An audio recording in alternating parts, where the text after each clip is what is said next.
Good morning, PAG, and welcome to day 18 of our 21 days of prayer and fasting. My name is Carrie, and I hope you guys are staying warm this week. Today's verse is Romans 12:18, and it says, "If it is possible, as much as depends on you, live peaceably with all men." And when I first read this verse, I thought about how we all try to live peaceably with people around us. But then there are those few that can really get under your skin or rub you the wrong way, or you just can't be around. You fill in the blank. So how do we live peaceably, even in conflict or dealing with someone we are around a lot that just rubs us the wrong way? So let me read the verse again, and then I'll break it down. Romans 12:18 says, "If it is possible, as much as depends on you, live peaceably with all men." So this verse starts out with the word if. And if in this verse is like an open question mark with no definitive answer, which means there may be times that it's just not possible to have peace with all men. So you could translate it to say, if it is doable or if it is feasible. And then the word possible means maybe peace is attainable, maybe it's not. But if it's doable, then give it your best shot.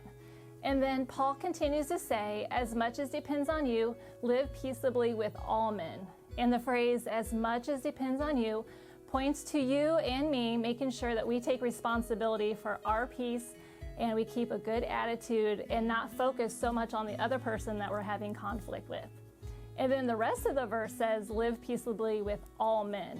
And I think we need to stop there for a second and know that in Isaiah 9:6, it says that God is our Prince of Peace. So the first step, I believe, in having true peace is to have a relationship with Jesus.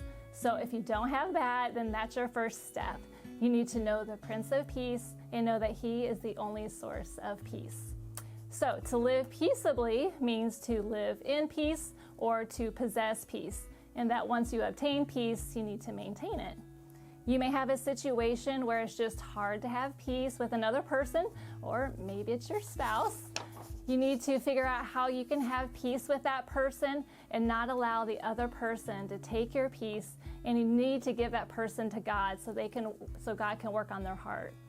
But you also need to understand that maybe it isn't always the other person that is the issue, and maybe it's us.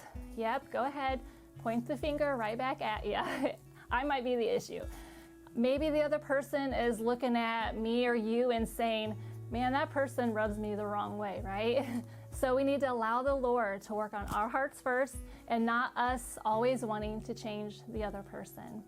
Now back to the last part of the verse, which says, with all men. And what does that mean? It means with everyone. It doesn't say that you live peaceably with just believers or just people that you agree with or with your friends. No, it means every male and female of every race, religion, and skin color. No one's excluded. And there will be times that people don't want to live peaceably with us, and so you'll have to just keep your distance. But I want to leave you with this verse with the understanding that we all have relationships with people in our lives that can be hard, it can be difficult, but we also can ask the Holy Spirit to deal with our hearts in each situation so we can have and we can maintain peace.